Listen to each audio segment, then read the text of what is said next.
اعوذ باللہ من الشیطان الرجیم بسم اللہ الرحمن الرحیم۔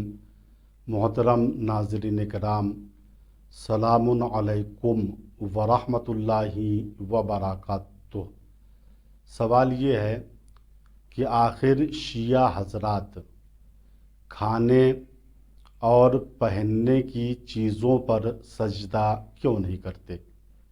مثلاً قالین پہ شیعہ حضرات سجدہ نہیں کرتے، کپڑے پر سجدہ نہیں کرتے، اور ایک سوال یہ ہوا ہے کہ آخر حسین منی و انا من الحسین سے کیسے ثابت ہے کہ امام حسین علیہ السلام جزء رسالت ہیں؟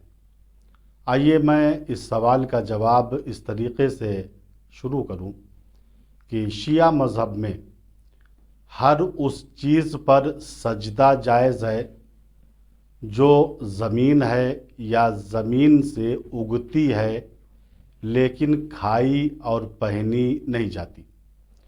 وہ چیزیں جو زمین سے اگتی ہیں جیسے سبزی جات ہیں، کھائی جاتی ہیں، یا کتان ہے، روئی ہے جس کو پہنا جاتا ہے، ان چیزوں پر شیعہ مذہب میں سجدہ جائز نہیں ہے۔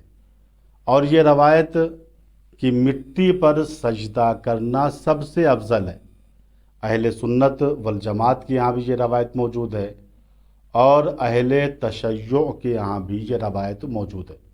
چنانچہ صحیح بخاری اور بہت سی کتابوں میں یہ روایت رسول اسلام صلی اللہ علیہ وآلہ وسلم سے نقل ہوئی ہے کہ حضور پاک نے فرمایا، جعلت لی الارض مسجدا و طہورا، اللہ نے ہمارے لیے زمین کو سجدے کی جگہ اور پاکیزگی کی جگہ قرار دیا۔ تو یہ زمین سجدے کی جگہ ہے اور طہور و پاکیزگی کی جگہ ہے۔ تو اس روایت سے ثابت ہے کہ اصل سجدہ انسان کا زمین پر ہونا چاہیے، اور اس زمین پہ سجدہ کرنے کے لیے روایات میں وارد ہوا یہ خضوع اور خشوع سے قریب تر ہے۔ کشاف الحقائق امام جعفر صادق علیہ السلام ارشاد فرماتے ہیں کہ سجدہ زمین پر کرنا چاہیے یا وہ چیزیں جو زمین سے اگتی ہیں لیکن کھائی اور پہنی نہیں جاتی۔ راوی نے سوال کیا، مولا کھانے والی چیزوں پر، پہننے والی چیزوں پہ آخر سجدہ کیوں جائز نہیں ہے؟ تو امام نے اس کی علت یہ بیان کی کہ سجدہ خضوع پروردگار کے لیے ہوتا ہے، اور جو چیز کھائی اور پہنی جاتی ہے اہل دنیا اس کو اپنا معبود سمجھتے ہیں۔ اہل آخرت کے لیے یہ بات جائز نہیں ہے کہ اس چیز پر پیشانی رکھیں جس کو اہل دنیا اپنا معبود مانتے ہیں۔ آئیے ہم دیکھتے ہیں، ہم نے پہلے جلسے میں عرض کیا تھا کہ ہم افضل ترین مٹی پر سجدہ کرتے ہیں۔ ہمارے شہروں کی مٹیاں اور ہیں، وادی طور کی مٹی اور ہے، یعنی وادی طور کی مٹی ہمارے شہروں سے افضل ہے۔ اسی طریقے سے وادی طور کی مٹی اور ہے اور مکہ مکرمہ کی مٹی اور ہے، یعنی مکہ مکرمہ کی مٹی وادی طور سے افضل ہے۔ اسی طریقے سے اگر کوئی ایسی مٹی مل جائے جو مکہ مکرمہ سے اشرف و اعلیٰ و افضل ہو تو ہم سجدے کے لیے اس کا انتخاب کرتے ہیں۔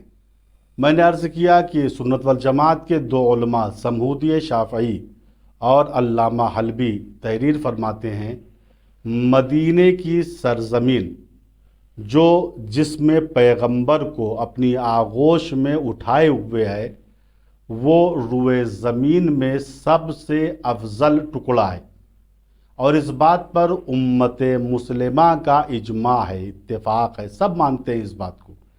لہٰذا مدینے کی زمین کا وہ ٹکڑا جو جسم پیغمبر کو اپنی آغوش میں اٹھائے ہوئے ہے وہ دنیا کی تمام مٹیوں سے اور تمام زمینوں سے افضل ہے۔ اب اگر زمین کا کوئی ٹکڑا جس میں پیغمبر کو اپنی آغوش میں اٹھا لے تو وہ کائنات کی زمینوں سے افضل ہو جاتا ہے۔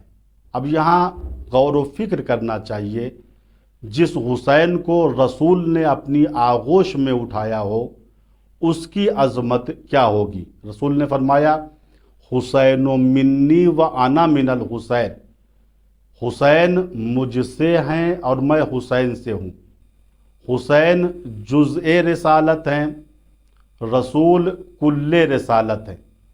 جو حکم کل کا ہوتا ہے وہی حکم جز کا ہوتا ہے۔ ام الفضل عباس ابن عبد المطلب کی زوجہ ہیں اور رسول اسلام کی سگی چچی ہیں۔ انہوں نے خواب میں دیکھا رسول اسلام کے جسم کا ایک ٹکڑا ان سے جدا ہوا اور میری آغوش میں آ گیا۔ خواب سے بیدار ہوئی، پابرہنہ دوڑتی ہوئی رسول کے پاس آئی، کہا یا رسول اللہ میں نے خواب عجیب و غریب دیکھا ہے، بڑا مصیبت آمیز خواب دیکھا ہے۔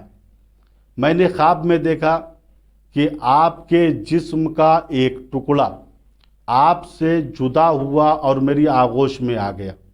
رسول اسلام مسکرائے اور کہا میری چچی یہ خواب مصیبت آمیز نہیں بلکہ رحمت آمیز ہے۔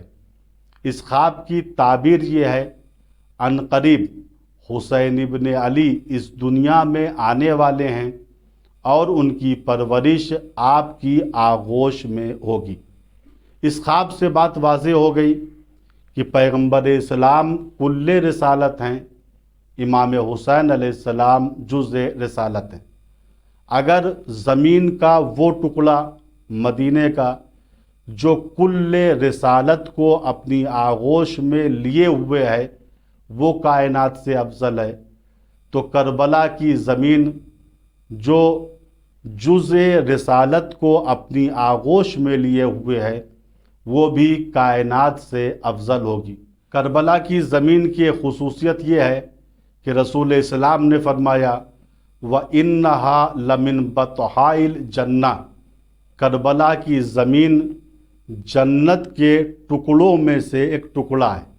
شیعہ حضرات خدا کا سجدہ کرنے کے لیے جنت کے ایک ٹکڑے کو جو کربلا کی شکل میں ہے اگر اس کو انتخاب کرتے ہیں تو یہ بہترین انتخاب ہے، بہترین سجدہ ہے۔ ہم خداوند متعال سے دعا کرتے ہیں خدایا ہم سب کو عظمت خاک شفا سمجھنے کی توفیق عطا فرما۔ والسلام علیکم ورحمۃ اللہ وبرکاتہ۔